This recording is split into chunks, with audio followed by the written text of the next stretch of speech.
Normally I'd have a funny quip to say, but people say 35 is like a midlife crisis for some people. It's like around that. At least it's getting earlier and earlier. But real podcast, they got something going for them. We don't have no midlife crisis. We don't got no crises, man. It's time because no Cooldown's back, baby. It's back. We're here for another episode this week. Hope everybody is doing well. I am ThatManTripp. We're in the building, of course, with our podcast partner in crime, the incomparable WenEazy. How you doing, sir? I'm doing pretty well, man. I can't complain. Word, man. It's been a pretty chill week. I'm not gonna lie, man. I feel like it's like calm before the storm type settings, man. Of course, Gamescom is next week. Some games been popping off. Cult of the Lamb has been popping off like crazy. I think they got like a million plays and stuff, a million downloads. Like, listen, stuff's kind of starting to rumble a little bit, but it's been a pretty cool week overall, man. Of course, be sure to rate this 5 stars, man. Go on Apple Podcasts, go on Spotify, rate us 5 stars. Be sure to check out our Twitter at No Cooldown Pod on Twitter. Be sure to check out the channel's video version at Wotaku channel. That's WOTAKUCHANNEL. I don't know if that was 3 N's. Was that 3? I don't know. Whatever. Anyways, it's channel. You know how to spell it. But we got a few stories to get into, man. So without further ado, Wen, is you ready? I am ready. Hey, man, let's get into it, man. Let's warm up. Got 2 stories for the warm up today. First and foremost, this was like a pretty interesting development. Like, I just caught it randomly this week. I don't know why I stopped and looked at it, but it was about a woman on Tinder. And listen, this may be off left of center, but follow me. So basically, this woman on Tinder was roaming the app and she was matching with men, as one does on Tinder, but got into conversations about Nier Automata and convinced them to play it, only to ghost them and just made sure they had the game intact. So apparently she had screenshots of like all these flirty men that she was talking to and stuff like that. And she didn't even assert the fact that she like, oh, I wanted to smash it to get the Nier Automata. She just talked about it a lot. And then these men bought Nier Automata to impress them. And, the chick was like, okay, whatever, and ghosted them. So her rough count was about 22 dudes she was able to convince to buy Nier Automata. And her reasoning behind this was that more sales mean more Yoko Taro games. I mean, how do you feel about this Nier Automata swindler on Tinder?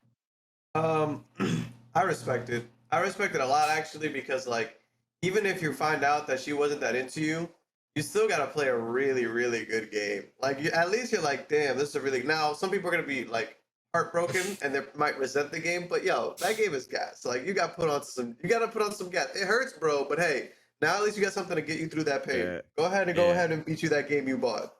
Yeah, I'm not gonna lie. I know some niggas was tight though. It was like, I was trying to get some coach, but this game crazy though. I ain't gonna lie to you, son. This joint got me emotional, bro. Like, what the? So I mean, I don't know how to exactly feel about this necessarily. I'm just like, she had drive, and again, she didn't do anything malicious. She just talked about Nier Automata a lot, and they just so happened to really buy the game to impress her. So she wasn't out of bounds in any sense. She just ghosted them niggas after the fact, bro. That was the only thing that could be up for contention. But maybe if you had already played the game, she would have never ghosted you. You know what I'm saying? Maybe everybody needs to expand their gaming palette, because that way, when the Tinder girl starts talking about it, you can already own the game. Maybe that's what that is. Crazy, bro. Crazy. I mean, hey, listen, bro. If you had that intact, maybe you could have just skipped the line, landed you some coochie anyways, bro. I don't know, son. I don't know. I don't make the rules here, but all I'm saying, that's a valiant effort from somebody to get another Yoko Taro game, bro. I'll tell you, bro. It's like, it's her and that one Nintendo dude that bought stock to get into that conversation about F-Zero. They might be fighting in contention for this. Like, absolute heroes. It's true fans and heroes, man. Not all of them have capes, man. Not all of them have capes. All right, on to the last story of the warm-up, man. I don't know if you've seen this, but it was like this little indie snippet of like some footage that was going around. And the game was called Squirrel with a Gun. And I don't know how to explain it better than the title itself, but the squirrel just running around with a gun. He's terrorizing people. He's got like Glocks, Uzis, all that type of stuff. And he's doing platforming at, around the same time. Like, I guess he's on the run from some like robot type thing. It was just wild. But how do you make, what do you make of Squirrel with a Gun? Honestly, it's just innovation at its finest. I'm happy that we started off with like Pong, and I'm happy that we got to Squirrel with a Gun. Truly the best possible timeline in video game history, if you ask me. I actually can't wait to play it because this game looks absolutely bananas. That's all I really gotta say. Like, we made it. We made it far in life. We're at the apex of gaming, bro. We're at the apex of gaming. There's this It's is all this is downhill after this. this is the peak. Everything else is trash. I'm sorry, y'all. Like that's all I gotta say, bro. I'm not even gonna lie. I was expecting this to be like go completely different in my head, but he was doing like the bank head bounce with the gun. He was jumping around with it and stuff. And not only did he shoot him, he jumped and let the whole clip off and just jumped with the Uzi. I'm like, yo, how are you hitting air combos with this gun right now? Yo, it was wow. But I'm just like, yeah, man, these indie developers going crazy. Yeah, somebody said it the other day, man. I forgot who I was watching. I think it was like Falk or something like that. Shout out Falk. But he was like, yeah, indie games have been carrying gaming for like a good number of years in terms of innovation and really providing like, the most variety of experiences, man. It's hard to refute that statement when you see such shining examples as Squirrel with a gun. That's all I'm saying, Absolutely. bro. That's all I'm saying. But yeah, that's how we got in the war, man. Quick today, let's get into the main story because there's a bunch of them. And first and foremost, we got to talk about the Embracer Group. Yes, the Embracer Group are back in the news as they have acquired another round of properties into their network, including Limited Run Games, which is a games distributor of physical copies, Kxngviii, which was the creators of Guitar Hero, Tuxedo Labs, that made the game Teardown, their Swedish studio, and Tripwire Interactive, which made the Killing Floor series, Chivalry series, and more. Also, beyond just regular game studios, they've acquired, something pretty light, the entire Lord of the Rings IP. So movies, video games, TV, you name it, Embracer Group now controls all of that. Thoughts on all these acquisitions and moves? That's interesting because I think they're making a Lord of the Rings TV show for Amazon. So I wonder if like now they're paying these people. Like how did that happen? That sounds like something that doesn't really get sold that easy. Yeah. Interesting. That is very interesting. I'm kind of tired of acquisitions. I'm not gonna lie to you. I think I'm pretty spent on them. I feel like shopping season is over. Can we at least close it out for the rest of the year? We don't need to. You don't need to buy any more companies, man. How's about we just let? Why don't we just let people cook? That's kind of just where I'm at with the whole thing. But hey, people got money, I guess. I'd love to see it. Yeah. I'm in the mindset of, okay, you acquired them. If you're gonna save them for a bad situation or whatever, cool. But what are you gonna do with them? What's the next step now? Are you gonna actually really support them, or are you just gonna have them in your conglomerate just to keep them? Now, Lord of the Rings IP, that's a pure money move. You're gonna have that because they're getting more franchises, they're getting more, more activity. So you're gonna have them in the back pocket. That's fair. I don't think you're actively going to develop them. People are probably gonna come up and request to use your IP, and you just probably allow it and pocket the cash. Understand that. But for the studios, for like the Killing Floor series, for the Chivalry series, all these games, are you gonna actually have the adequate support to really expand them? I think that since they have Crystal Dynamics now from the last story hall, they got the Perfect Dark series, the Perfect Dark reboot. Like what's up with that? Are you gonna actually be in line to support it, or are you just gonna kind of leave it by the wayside? Embracer has a lot of question marks to really answer over the next probably 1 to 2 years for us to see what's the plan with all these IPs. You guys are acquiring stuff left, right, and center. Y'all looking like Thanos, but are you going to actually make the universe a better place? Are you going to make the gaming industry a better place? Or are you just going to, leave it in shambles? You just hoard stuff. It's up to you to really make that decision. But with, with all these different games here, I can see, good stuff coming from a lot of these. I mean, limited run games. I mean, I understand probably, again, more pocketed money to have a physical distributor for your stuff. Cool. Kxngviii. I miss singing games, and I know licensing is a hard thing, but if y'all could somehow revive that genre a little bit, I think that will be that would be a really, really cool thing for people. Again, like online co-op play and something like that. Like me, I was a rock band dude, but anyways, you know what I mean? Like having that back in the forefront, that could be a really cool thing if they somehow find a way to revive that. Teardown, I don't know too much about. I think it was kind of like a pixelized like heist type of game. It's like you set up heist and then kind of see how they play out. So wondering how you support that. Tripwire, Killing Floor, and Chivalry, like you just put more money behind them, man. That's all. Fully support them. Put more money behind them to expand the scale of the game, and beyond that, make sure certain things get green lights. If y'all got Lord of the Rings, hey yo, where that next Shadow War game at though? That'd be cool. That'd be cool. So Teardown is actually a sandbox puzzle action adventure. So I think it's you just destroy shit, kind of like a it's like a physics engine. So you get like a wrecking ball and that type shit. Oh, word. Interesting. Yeah, which like that could be used for other. Like I could see like good combinations with like all these things that they've acquired. But like you're saying, we got to see what they do with all this stuff. Facts. Let's hope they are actively supporting these studios as they go through transition and not just hoarding them to put them by the wayside and liquidate and earn some little, cash on the side. Absolutely. All right. Speaking of some things that we might be a little bit tired of, we got a story coming this week from The Verge, suggesting that Sony could be working on a PC launcher that contains cross-buy support across the PlayStation family of systems. And the reference files were actually discovered within Spider-Man's remastered PC version and were verified. So we could be seeing another launcher come into the fray for PC networks. Thoughts on this? So this right here, when I first saw it, I was like, who fucking cares? But I take that back because this could be what PlayStation needs. This could be it because I can easily see myself buying a game on PlayStation and then being able, if I could play any game on my PlayStation on my PC and download it, like that's the biggest thing, is just downloading it. That's all we're asking for, shit that we've had for years. If you can let me play the games I bought on my PlayStation and download it to my PC without having to buy it a second time, that, as a consumer, I am way more likely to buy games on PSN now than on Steam and other places, because now I know, well, if I buy it on PlayStation, I can play it on my PC.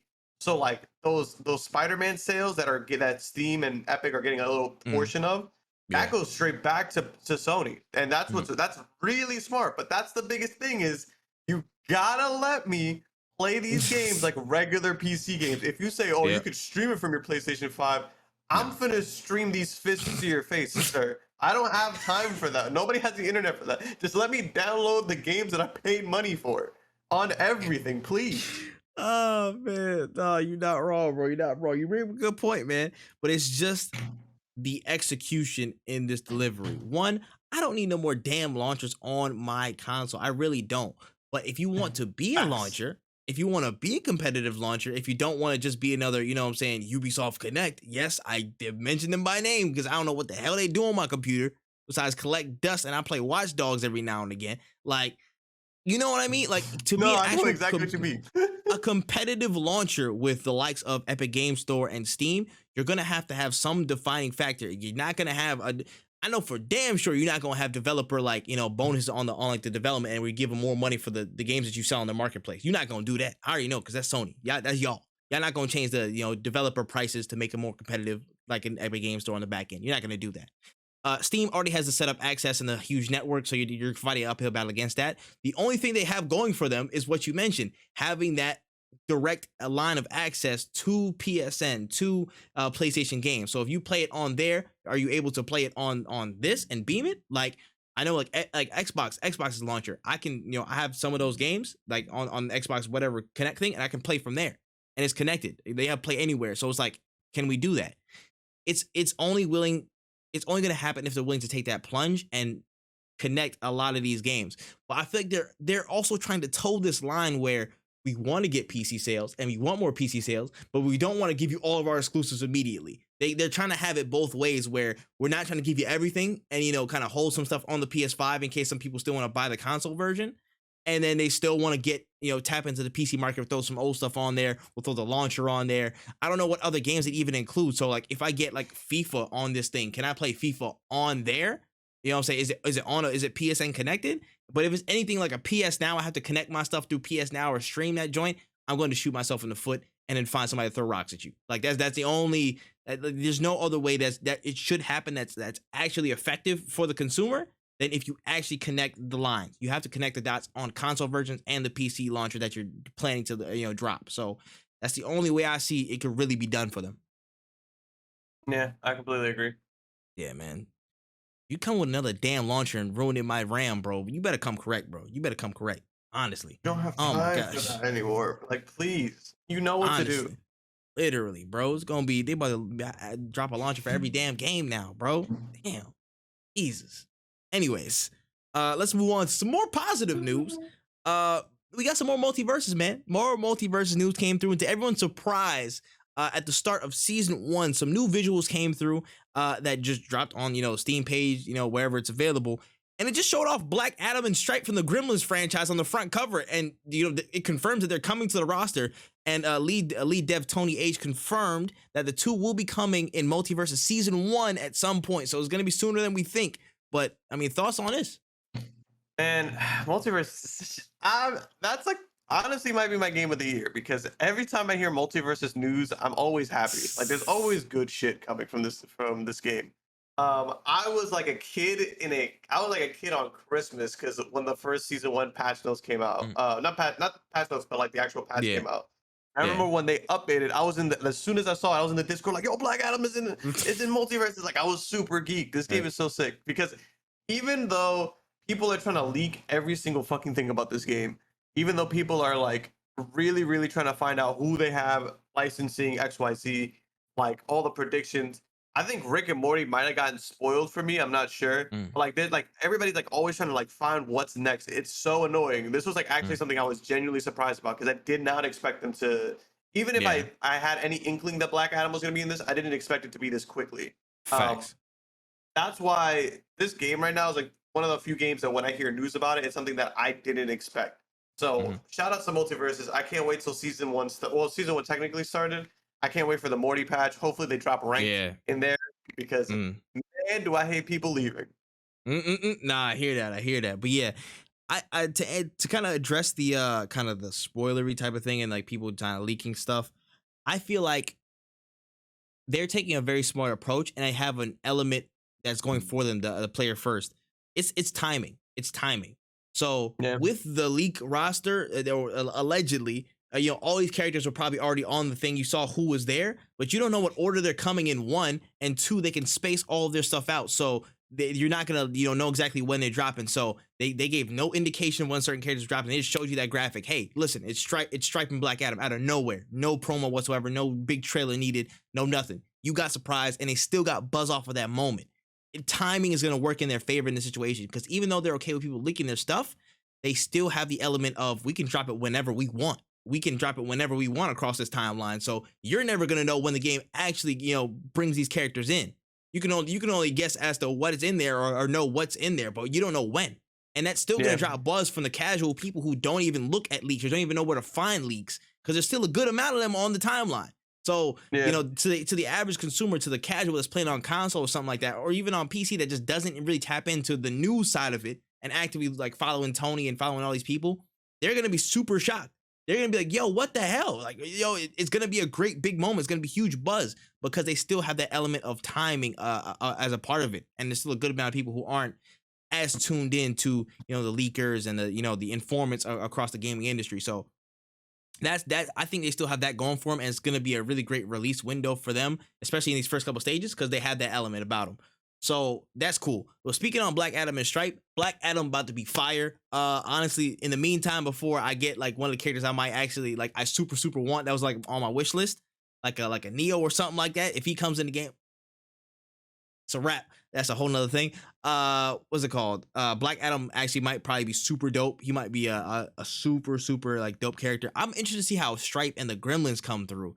I Yeah. am like 100% interested in how their kit's gonna be.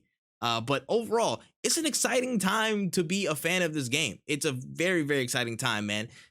From top to bottom, we mentioned this before. They're doing the right things from a gameplay standpoint, making tweaks as we go. From from a transparency standpoint, Tony's always on top of things. He's always being cognizant, ear to the streets of what's going on.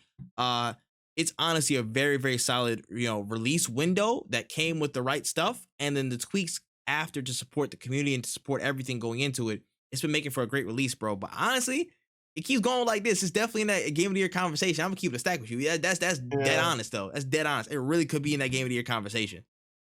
I can't even remember the last time a fighting game won game of the year too. Like that would be I insane. Hey, listen, it's wild scenes, but stranger things have been seen before. On to the next story here. We got a little bit of a grain of salt time, but interesting developments again.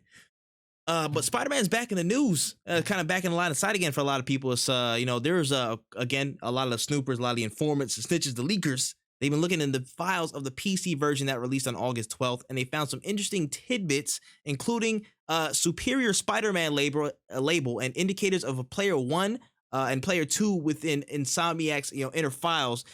So could it be some indications of multiplayer now? Insomniac did state in their opening post for the game's release that this will be a single player experience, but people are still stirring some conversation about this. So, how are you feeling about this win? Personally, call me a hater.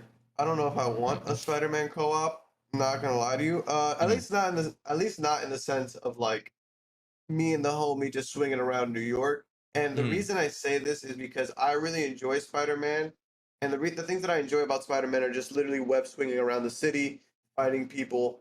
And I don't think adding an extra person is going to make those experiences more impactful. Only because like if I'm swinging over, the way I get to a mission or whatever isn't going to be the same Mhm. way you get to a mission. Yeah. Like it'll be cool, but it won't it's not so cool that I want a lot of time put into it. Like if Yeah. there is a challenge mode or something small that they add in extra, like I don't mind that. Obviously, Mhm. the more the merrier. But if it was something along the lines of like, yo, we had to like remove time from our plate so that we could put in this co-op thing, Yeah. Nah. like I'm just not gonna be. I'm just not for it. And it's just because Spider-Man, really, a majority of the time we know about Spider-Man is he's kind of worked alone. So it's not like a Batman and Robin Mhm. situation. It's more like Yeah. Batman's kind of always worked alone. Mhm. Even Gotham Knights is one of those things where it's like I like that it's a co-op experience, but like how good is this co-op going to be to Mhm. carry this? You know? Yeah. Yeah. Nah. I hear you. I hear you. So for me, it's like it's a very if it is co-op and co-op is there, I would want it delivered in a specific way. And it is like you mentioned, I would want it if it is to have like a separate challenge mode type of thing where you both get in the lobby and like it's like a set like maybe mini missions or a mini area you got to like, secure, lock down, get the enemies out of there. That's cool. Um I think that is the interesting. I think that's the best way to go about co-op, true co-op, if they are going to include it in this game. It's going to be an extra add-on. Hopefully, it doesn't take away too much time for the development process. But what I think this is showing how certain character perspectives might be changing in the game. Because we heard a rumor like a long time ago, maybe a few months back, that there might be multiple characters that the single player experience has. Like, they said Doc Ock might be a suggested character. They said, what's her name? Watanabe might be a suggested character. That might be an alternate character that you can play in the series. So, or in this title that's upcoming. So I think that previous news mixed with these files saying Superior Spider-Man, we could go that Superior Spider-Man route where like Doc Ock takes control of one of them, and then like it's either flipped and it's one person plays as Doc Ock and another plays as Spider. Like you can switch perspectives between that and Spider-Man, or you have set missions where you're one person or another. It could go that route. That could be involved in the story because based off of what we've seen so far, man, I think that's not too far fetched, and I feel like there's gonna be multiple storylines that you're weaving through. Craven's gonna be in there, Venom's gonna be in there, but I don't feel like that's all. That's not gonna be the entire story. I feel like it's not gonna be the main. Well, it's not gonna be one of the main things. It's gonna be multiple things that are revolving around the story. Because I mean, in the first Spider-Man we got from Insomniac, we saw multiple things being weaved in at the same time. So I think it's more so the perspectives or the characters that are playable will change in the game, but not necessarily co-op. Now, again, if there was co-op, I just would prefer if it's like AR, like challenge mode. You know what I'm saying? You just co-op it, tag team it, and then that's cool. You know what I'm saying? Have like the best time, have leaderboards, do what you got to do. But yeah, for me, Spider-Man is kind of like it's like a spiritual experience to be there solo dolo doing your thing. You know what I'm saying? Yeah. For me personally. I wouldn't mind co-op being in there, but I feel like it has to be in the fashion that I described and not like fully immersive. Like I gotta have somebody, or it's integral to have somebody else with you. You know what I mean? Yeah. 1000%.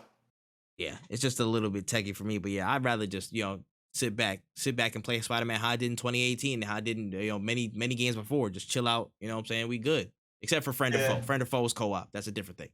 I about to say. It's it's just weird because I just if you're running around as like Miles Morales and Peter Parker, like to me it wouldn't really make sense. I mean, it would make sense, but it would just be like you'd just be doing a lot of the same shit, but just at the same time. Whereas like Yeah. let's say it was like Spider-Man Shattered Dimensions, where like they had different Spider-Man, and I think Mm, Spider-Man Noir he couldn't web swing or something yeah. like that. Like Yeah. if it was something like that, where your one Spider-Man can't web swing, but one Spider-Man can't web crawl or whatever, like there's Mm, reasons for people like you need to cooperate in a specific way as opposed to just we're two strong ass superheroes and we're just gonna beat everybody the fuck up. Like yeah. that's my fear is that you're just gonna be two strong ass people Mhm, doing Spider-Man shit that you guys could have did by yourselves and it would have been the same mhm. thing. Yeah, nah, I hear you, man. Yeah, they gotta find It's got to be a clear differentiable reason for why it's being included. You know what I mean? It can't just be just Yeah. because. Yeah, I hear it. I hear it. All right. Next story. We got some more info from the video game snitches of the world. They're stirring up some news that a new open world survival project based in the Dune universe is being developed in Unreal Engine 5 that may be coming from Conan Exile's team, Funcom. So, I mean, is this something that you might be looking out for? Some open world in the Dune universe? Have you ever played Conan Exiles? I've seen a bunch of gameplay on Conan Exiles though, but I've never played it. I've never played it either. That game eludes me. It's like when people. Yeah, you know, like you can like it was like again the survival genre, like you kind of build certain things, like you can spawn these like you can spawn the big ass monsters and shit. I remember seeing that. I've been seeing a few videos on it for sure. Yeah, it looks kind of like Rust in a sense, right? Yeah, Or like, yeah. at least like that mentality, that kind of like Ark. Yeah, I mean like I love survival games. I love survival games more than most, right?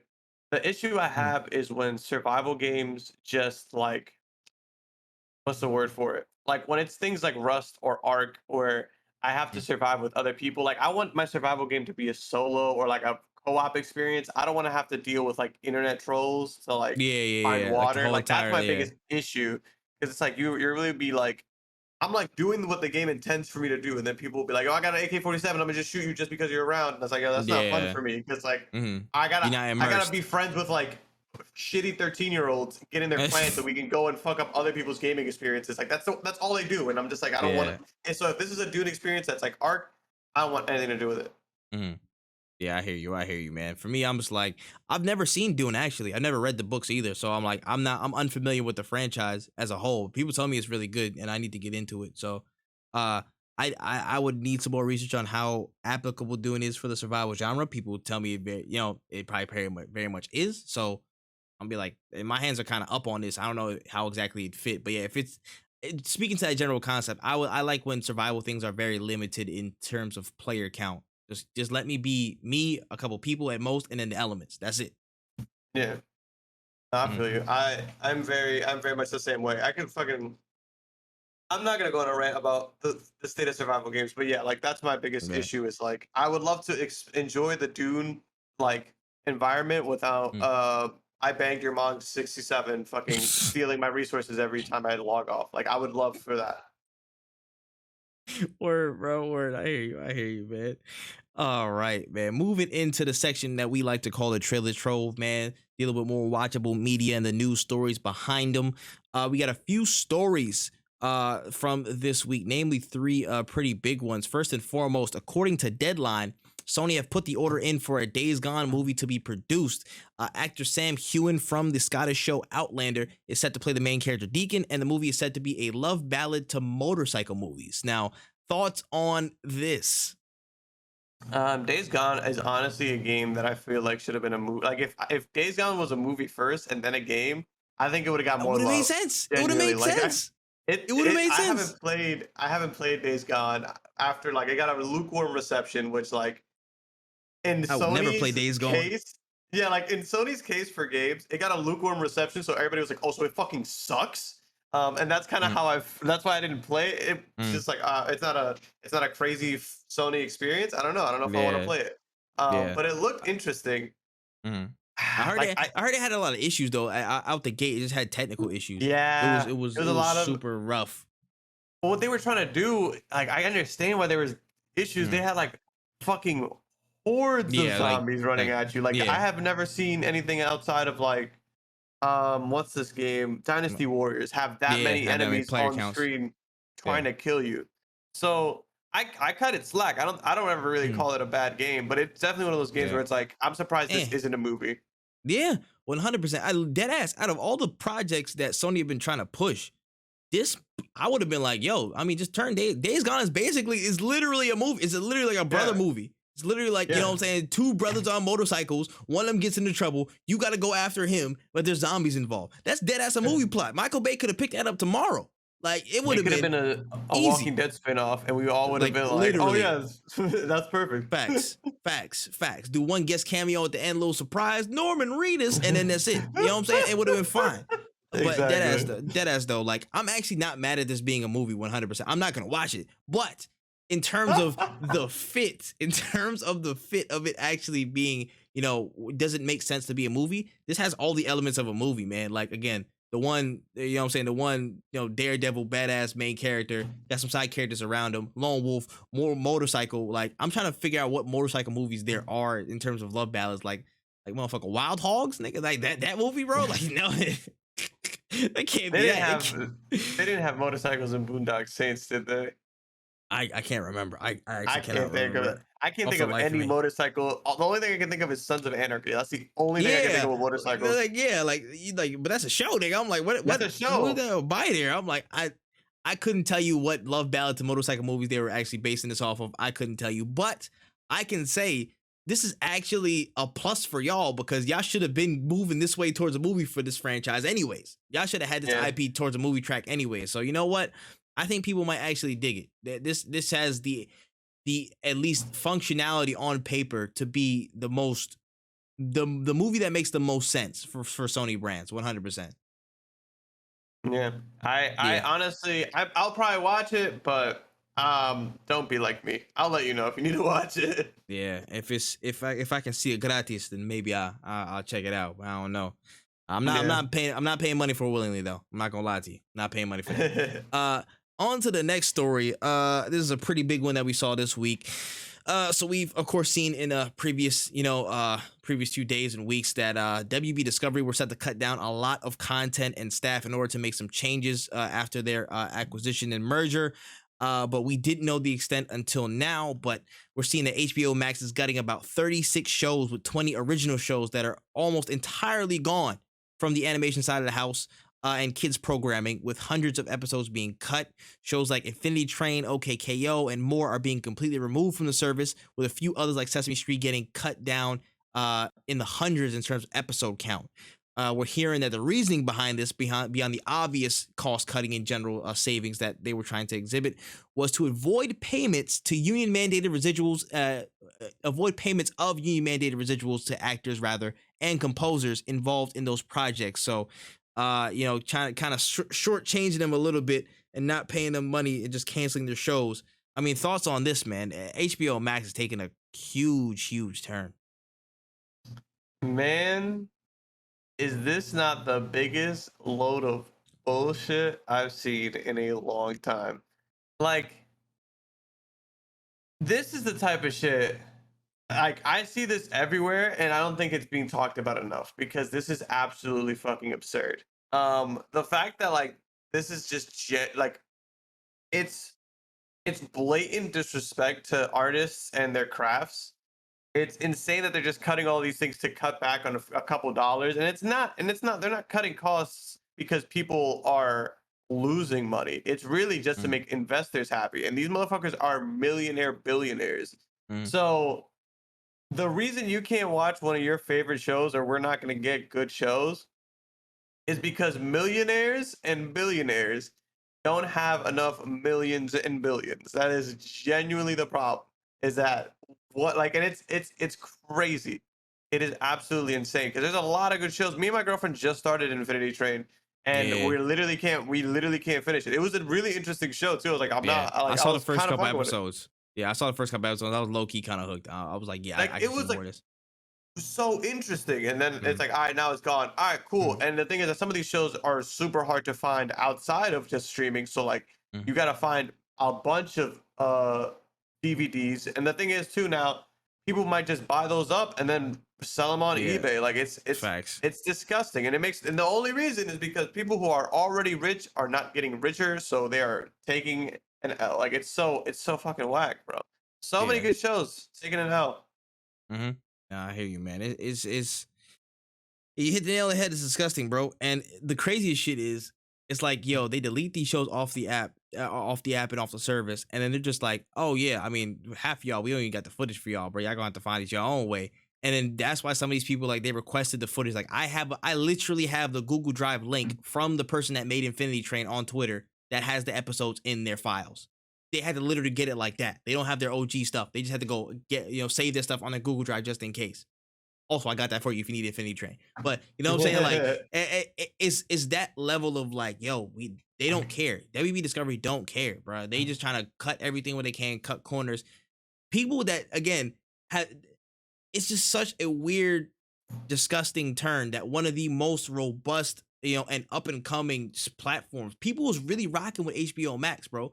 People really was rocking with HBO Max top to bottom because it had a robust library. The UI was ass, but they had enough stuff coming in the flow, and they had enough stuff that they had already in terms of original shows and then shows that they were going to include and acquire.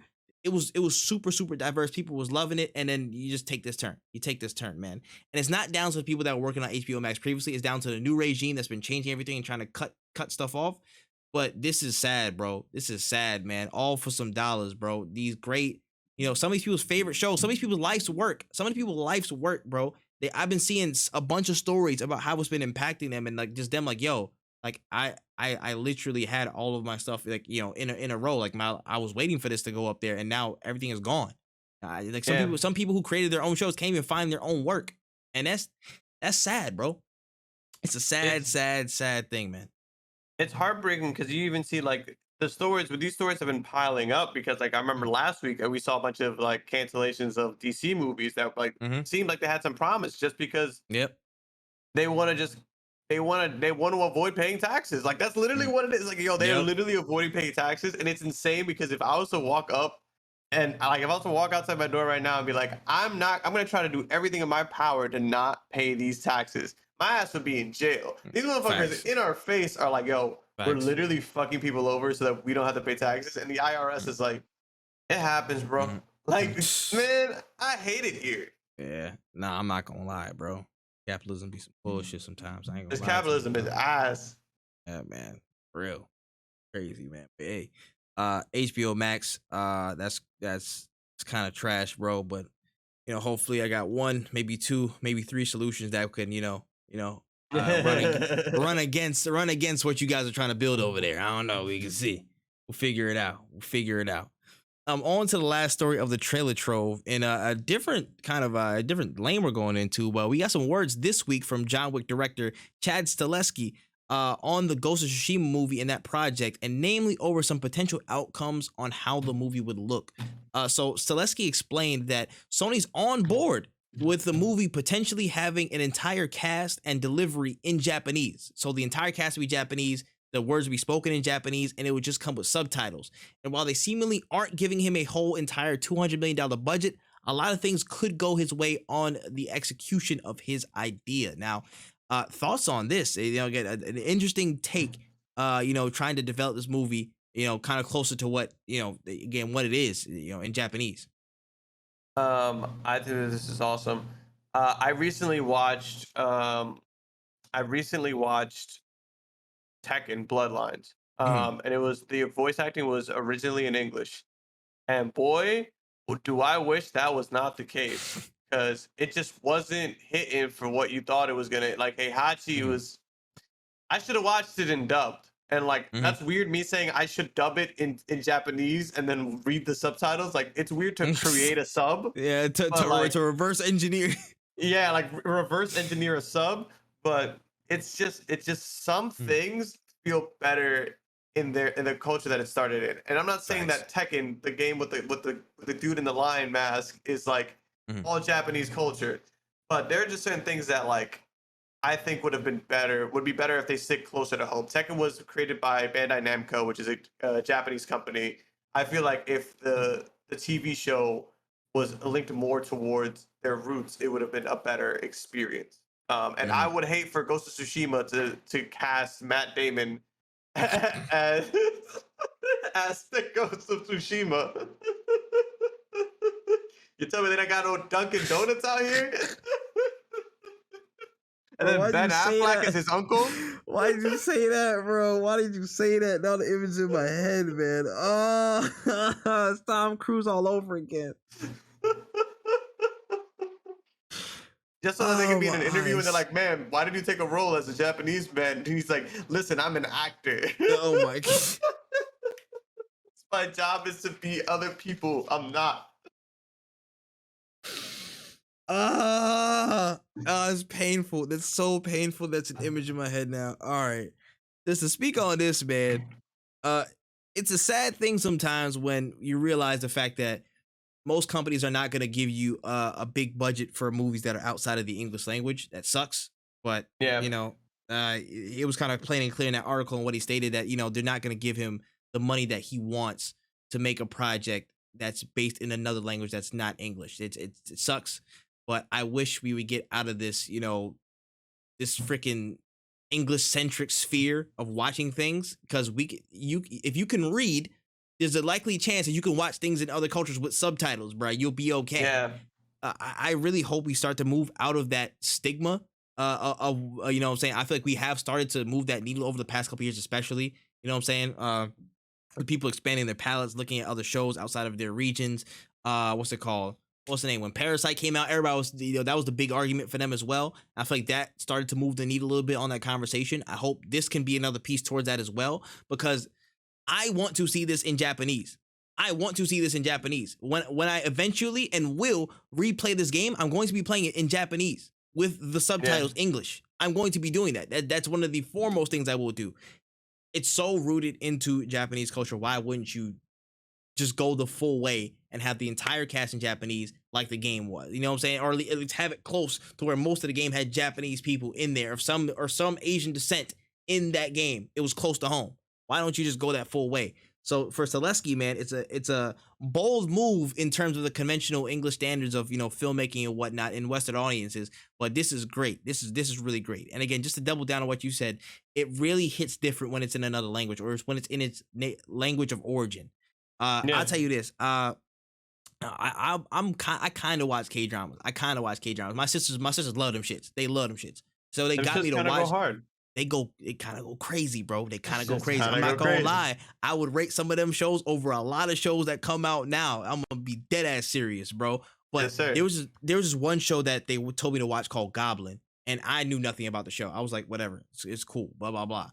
But looking at the show and how it was delivered, also it's a 10 out of 10. That's damn near a perfect show. I actually, I'm gonna be honest right here. I cried. I shed a tear right there. I shed a tear in that show. That's for damn sure. Interesting. You know what I'm saying? Hey, listen, I will be a man. I will admit that shit. I was the first time I shed a tear from a show in like damn near ever since I was a child and I got scared or something like that. Now that only time that's happened, only time probably will ever happen in my lifetime. But the way certain things were delivered, the lines, the dialogue, the context of characters, that could only be applied in the Korean language. That could only be applied in Korean, because if it was said in English, that would come off as corny and ass, bro. The half of the things these people said in Korean, American actors would not be able to do. English speakers speaking that in English would not be able to come off in the way that it did, because of just how certain things are said, the context, and just the timbre and everything, bro. It just sounds sonically different when it comes from a different language from that source, bro. And also, you know what I'm saying, a lot of Korean writers, bro, it's just dope as hell. I'm not gonna lie, they just plot things out differently. I'm just like, damn, bro, you feel the emphasis in different spots, and it came together much more effectively there than I thought it would have in English. You know what I'm saying? Because it is how it is, man. It's the case with this movie. It's the case with all other movies that have different cultural points of origination. I would prefer if you just give me that and translate it as best you can to English, and then I'll try and connect the dots from there. Because I want to feel the full effect of these projects. I want to feel the full effect of these movies. I want to feel the full effect of these games. And I want to, again, connect the dots as best I can from that point. I feel like you get much more of an oomph from those types of deliveries and executions. Absolutely. Yeah. I was about to say that's a podcast exclusive, baby. If you about to say, you heard it here first, baby. You heard it here first, bro. If y'all take that shit anywhere else, I promise I'll hunt you down. Anyways, moving on to the rest of the main stories for the week. So we got Private Division, the game's publisher behind titles like Ali Ali World, Kerbal Space Program, and The Outer Worlds, have announced a new project in the works with special effects company Weta Workshops for a new game set in the Lord of the Rings universe. Now, Weta Workshops is, of course, the long-standing company that produced effects for the Lord of the Rings franchise, and they're joining in to create something new in Middle-earth. So, what do you feel about this, and what kind of project do you see coming from this collaboration? So for me, I'm a huge fan of Private Division. I don't think that they ever make any bad games. For this, I don't know. Like it's kind of like a mixed bag. I gotta see what they do. I gotta see what they do because like I'm a huge fan of Ollie Ollie World. They just Mm, released Roller Drome. So many things are coming out of the studio.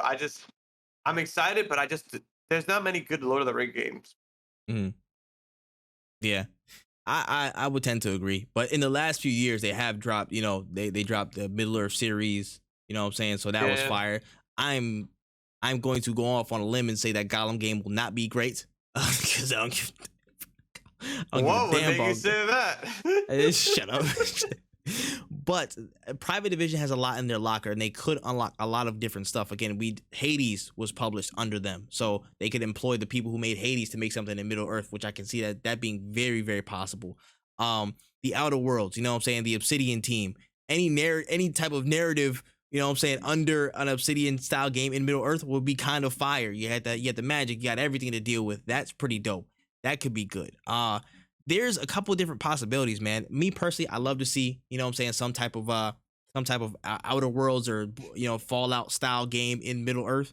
I think that might be like a Avowed territory, which Obsidian's already dealing with in a certain sense, like the medieval or medieval type of context or color of paint Right. to that scene. But Lord of the Rings would be completely different. So if you're gonna collaborate on that, I would love to see that down the line. Beyond that, a Hades style game would be pretty cool for Middle Earth as well. And you kind of play as just like a new character or maybe one existing one, and as you travel through Middle Earth and so I guess survey the field and progress the story in that way.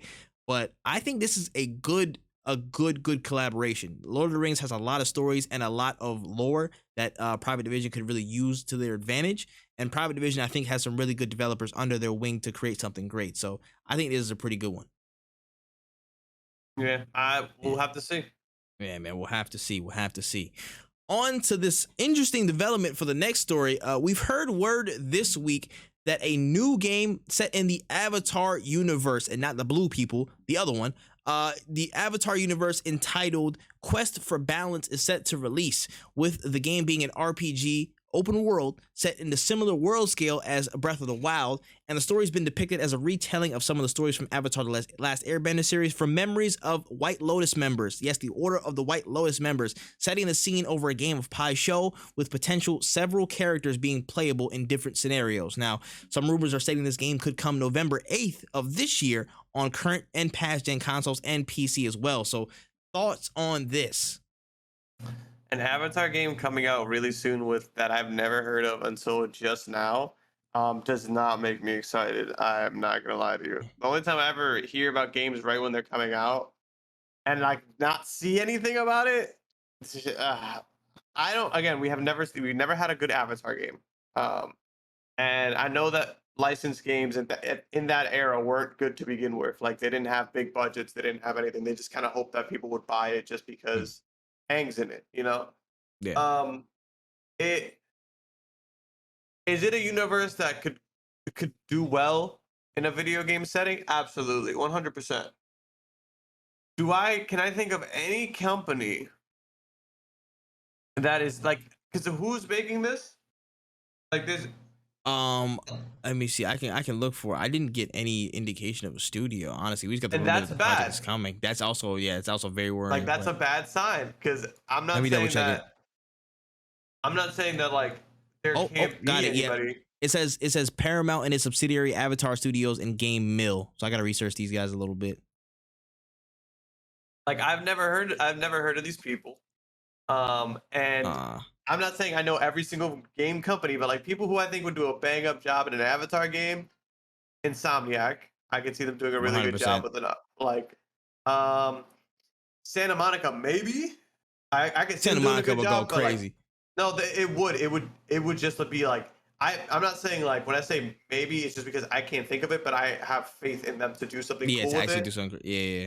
Sucker Punch with they've Oh, already done stuff absolutely. with like Infamous, like Sly. it wouldn't be hard.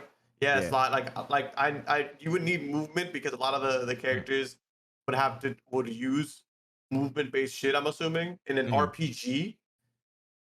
I want this to be good. That's all I can Yeah, really say. Like I want this to be good, but it's just you're not checking the boxes for a good game development cycle. Like I just yeah, heard of you. You're coming out really soon from a facts. company I've never heard of. Yeah, it's their own internal studio under Paramount, and then Game Mill's a publisher that they drop all the Nintendo, the Nicktoons stuff like All Star Brawl and stuff like that. So I will say this.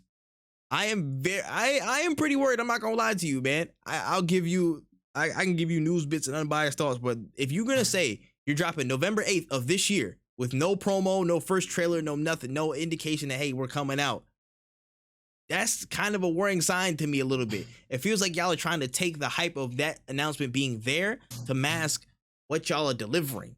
So I'm just looking in the mind state of what do y'all have? What are we gonna see you next week at Gamescom? Or are we gonna see you if you're supposed to drop November 8th of this year? What the hell are you gonna show us in this time span? You know what I'm saying? Unless you want some, some Wukong vibes and y'all coming out with flames, I'm gonna be worried. I'm gonna be worried. Like this is actually different level of worry a little bit, man. I want these games to be good. You know what I'm saying? I want these games to come out and be super fire. Yeah, I just announced that mobile game, the Avatar mobile game that was coming as well. I'm just like, that's cool. That's cool. Y'all trying to push these out as fast as y'all can, or at least make this big push for it. But we gotta see something. We gotta see something. Y'all gotta be steady, bro. If y'all dropping November 8th on everything, it has to be something quality, bro. I think Avatar games and the Avatar franchise deserves quality because that's what it's been up to this point. If you're gonna just short sight it and just push out a game just because of the name, and again, just kind of supplement this push of all the new movies coming out and the new series that are being produced, you can keep it. You can keep it. Let's not soil the name of Avatar for the sake of y'all trying to push a game out. We'll see what happens, but I'm hoping we get some type of indication next week at Gamescom, because I feel like that's when a lot of these games will start to come out the woodworks and really make an account of themselves. So you're gonna drop November 8th. Now it's time to start talking about it, bro. Now it's really time to start talking about it and seeing whether you guys are in the right place now, and whether I need to delay this joint by a whole 2 years and actually fix the game up to make it real. You know what I'm saying? Like Breath of the Wild quality standards. The holiday season is just not it. Announcing it in August and November 8th of all times, November. Ugh. You're playing with fire. I don't know, but I guess that's the whole point of Avatar. Yeah. I was gonna say, bro, they ain't been in this shit neither, bro. They just right in front of it, face first, man. Anyways, on to the next story. We got a gameplay reveal at the THQ Nordic event of the spiritual successor to Battle for Bikini Bottom and SpongeBob SquarePants: The Cosmic Shake. Just showed off a bunch of gameplay of SpongeBob and Patrick traveling through different eras of time and different settings. Had a level with like a monster Gary that you had to tame. SpongeBob BC, SpongeBob in the future with like karate gear and new moves. So the spiritual successor in The Cosmic Shake. How do you feel about it? I still have to beat Battle for Bikini Bottom, but I heard so many bad things about the rehydrated one, which sucks because I was the game I was interested in playing because I know a lot of my friends really enjoyed it. And I played a little bit of it. Yeah, I heard other things. I heard people say it was actually pretty decent still. What, rehydrated? People say it was actually pretty decent. I know there was obviously some technical issues at the launch, but I feel like they said they kind of got over some of those and it came out decent. Okay, so I'll check it out because that was the thing is. So here, for context, my friends who were really into it, and my friend that I was most recently, me and him were talking about it. He's a speedrunner, so that's probably why he didn't like it because he couldn't do. And that's an old game, and it's based on the old mechanics though. So it's like trying to translate and fine tune all of that stuff. You're gonna run into some problems. I'm not gonna lie. Yeah. That's hard to fix, bro. Especially a remaster of an old game from like the 2000s. You already know it's full of random BS that you have to come fix and bug squash, bro. So that's a problem in and of itself. Yeah, so I might cop up on it eventually. I definitely want to play because I feel like it's one of those games where like it's one of those like Simpsons hit and run type games where like it's not. We're not saying it's iconic game of the year, best driving game in the world, but it's just for what it was. Absolutely people enjoyed it, and if you're a fan of that franchise, which I'm a fan of SpongeBob, I think that I will enjoy it. So I definitely got to play that. Yeah. On this though, I'm kind of interested in seeing what it's like. If it's a good platformer or if it's a good game in general, I'm definitely gonna play it. Like I don't see why not. Is this a time for a SpongeBob video game? Perhaps, but what I saw wasn't something that I was like really excited for because the game kind of looked dated. But if it's a successor to a game that's super fucking old, I'm not gonna be too upset about it. It's also a SpongeBob game. They're not gonna do like God of War levels of budget Yeah, for it. You yeah, know, it's just a yeah, talking block of cheese. They're here yeah, to sell copies off the name.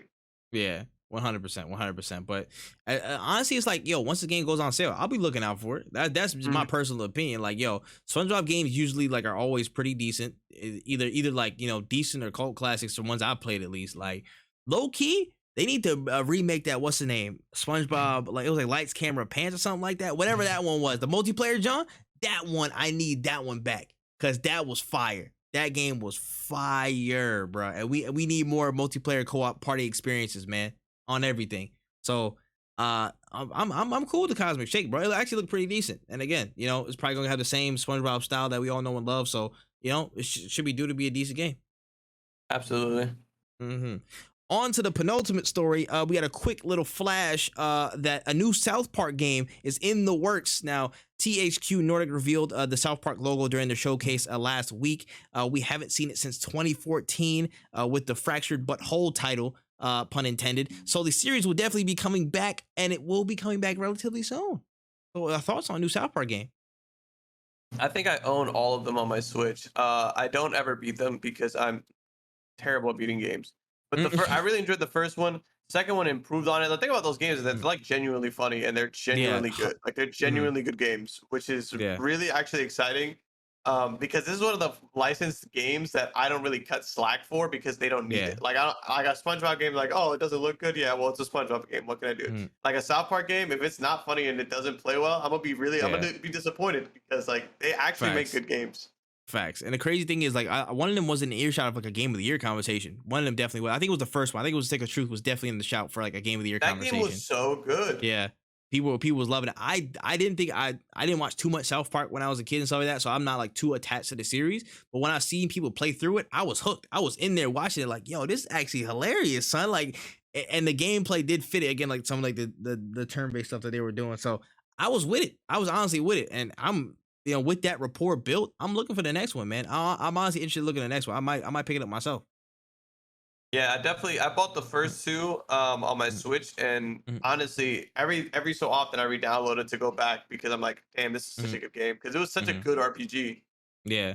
Hey man, listen, South Park, in terms of games, they can't really do no wrong. So hopefully the third one is no different. All right, on to the last story of the pod today. After some teases, it was finally revealed that Death Stranding is officially coming to Xbox Game Pass. Now, the former PlayStation exclusive will be delivered on PC Game Pass coming August 23rd, with the PC version equivalents of harder difficulties, photo mode, and crossover content coming to the game. Now, it seems like this might be a little act of goodwill for Kojima Productions and Xbox because they're working on a brand new first party title rather. But how you feel about this win?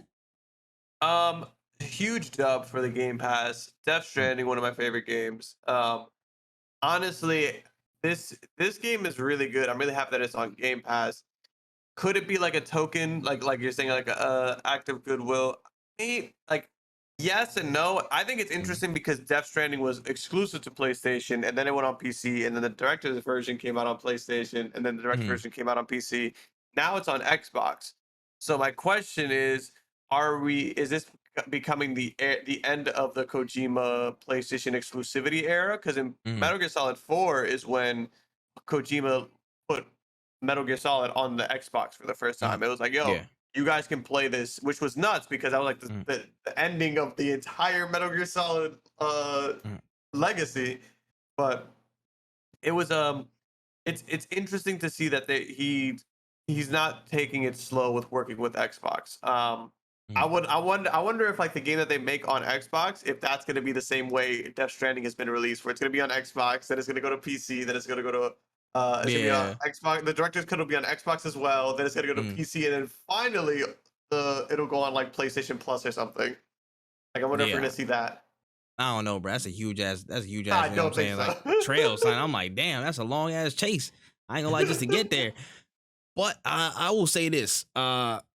I have not played this game. I have seen little snippets of it. You know where I stand on this. You know what I'm saying? Yep. Shout out to the Amazon Simulator. Oh, one day I might try it though, because on Game Pass now, I might actually try it. Who knows? Shit. But I will say this. for the fact that one, we've heard this talk from the last week of, there might be some blocking rights on studios working with Xbox, and somebody's trying to put some feelers out to stop them. And, people are kind of getting real antsy about what's PlayStation exclusives and what's coming to PC, and Xbox doing their thing, acquiring certain things. I feel like this shows that, one, Kojima isn't really tied to anybody. He's going to tie who's going to be willing to work with them, as we saw with them, announcing their partnership of Xbox and Kojima working on a single player game, or a first party game rather. And two, I feel like this just opens the floodgates, or at least opens people's perceptions that, hey, listen, just because it was a PlayStation exclusive doesn't mean it has to be that forever. And it doesn't mean it has to be the case permanently for everything that y'all see on that platform, bruh. So, it was staunch. It was hard. Hey, yo, listen, this is, Death Stranding PS exclusive in the span of what? When did it come out? Like 3 years ago? 3 years ago? That was Or 4 years ago? It was more. It was further back than 2019. I want to say it was 2018. 18? When did it come out? No, 2000. Yeah, 19. 19. So 3 okay. years. Yeah. So about 3 years. I was in college. Yeah. So 3 years. So only 3 years difference. And then, what I'm saying, it's there. Something that people would have thought was forever gonna be on the PlayStation, a PlayStation exclusive, ends up on Xbox. You know what I'm saying? It ends up on the other side. On the Game Pass too. On the Game Pass, no less. So again, it just shows you nothing's gonna be set, and I feel like a lot of active stuff is gonna be happening behind the scenes, where certain things are gonna get blocked and certain deals are gonna be made to try and push Game Pass, get that further. It's gonna be a lot of, what I'm saying, it's like some proxy war. We're not gonna be able to see it, but it's like some Black Ops type of thing, bro. It's gonna be some real activity behind the scenes to try and make certain things happen. But beyond that, that's a pretty big deal for the Xbox Game Pass. I'm gonna keep it a buck, bro. The Game Pass grows stronger and stronger every week, and it just shows you, bro. This is definitely not a paid advertisement, but this is like, this is big value in gaming, bro. This is big value. No, for sure. It's insane. Mm-hmm. I was about to say, Phil Spencer need to pay us, bro. That's some bullshit. We need to at this point. Hey, honestly, bro, I'm just reviewing his games for free. Throw it this way, Philly. Come on, come on. Yeah, man. But with that being said, that's all the topics we got on the show notes. Anything that we might have missed, Wen? Not that I can think of. The only thing is just like, HBO being terrible. And not HBO, I'm sorry, Discovery being terrible, and Multiverse buffs coming out. Like, that's the only thing. That's all my timeline is like, look at all these shows that we're gonna lose, and look at all these cool things coming in multiverses. It's my emotions jump up and down every time I scroll. Mm-hmm. Yeah, no, I hear you. Only thing that I didn't include on the notes that was coming through was just another trailer for Wukong, for Black Myth Wukong. Looked fucking sexy, but that's another topic for another day. We're just gonna keep calm about that. You know what I'm saying? It'll come show up another time. That was dope. Aside from that, I really didn't have much else. I gotta go watch She-Hulk this weekend. I gotta go watch She-Hulk at some point. Yeah. People said that first episode was actually really good. People were rating it really highly. So interested to see what comes of that. Hopefully it's a good start to that series. I want it to be great. Yeah, man. I think that's all we got for news. Yeah. Damn. All right. Closing notes, Wen. Another episode down, episode 35, no cooldown. Take us home, bruh. Make sure you drink your water, you stay safe, and you get ready for these reaction videos we're all gonna be putting out come Monday. That's when Gamescom starts, I think. I think Tuesday. Tuesday. So be ready, and make sure you subscribe and like, comment, and rate this podcast 5 stars. I'm dead ass gonna be walking in like a gunslinger and stuff on Tuesday. I'm gonna have them on the hip ready. Draw. Reaction video uploaded. It's gonna be quick as shit, boy. I tell you that. I gotta make my thumbnails. I gotta be like, yeah, no, for real. And I gotta have them ready. I gotta make some new faces. Though. Exactly. Have them all ready. Like, as soon as one thing drops, it's like, screen cap the title, throw it on the facts. Thing, upload. Go. There will be no edit done. It's just gonna be start finish. Facts, literal facts, bro. But yeah, man, you already know. Make sure you guys rate this 5 stars, man. I believe we are about 5 or 4 plays away from hitting 200 overall plays on the podcast lifespan. So that's a huge milestone that we're about to hit. Make sure you share this around. Rate us 5 stars on Apple Podcasts, Spotify. Share us. We're on Google. We're on Stitcher Radio. We are on Anchor as well. Make sure you guys hit us up there. Show your love, man. Share it around, bro. We're trying to be one of the best damn podcasts out there. We're on the way to doing it. We need y'all support, man. We need y'all support. So make sure you guys do that. Make sure you guys check out the video versions and more content from WenEazy at Wotaku channel. That's WOTAKU channel. And of course, WenEazy on all other social platforms. Make sure you follow No Cooldown at No Cooldown Pod. Just search as we did first damn thing. If you see No Cooldown FR, that's not us. That's French. That's not even us. That we're not doing that. It's No Cooldown Pod, No Cooldown Pod. And of course, for me, make sure you follow all content at ThatManTripp on all platforms. Oh my goodness. Follow Growth as well at All for Growth on Twitter. We're doing it. We're doing it, man. We're doing some big things. Next week is going to be a huge week with Gamescom looming around. All types of videos and stuff are going to be dropping. All types of content is going to be dropping, man. And for the dopest conversation on everything from games to anime to media to whatever you want, it's here, man. No Cooldown got it. And with that being said, we are out of there.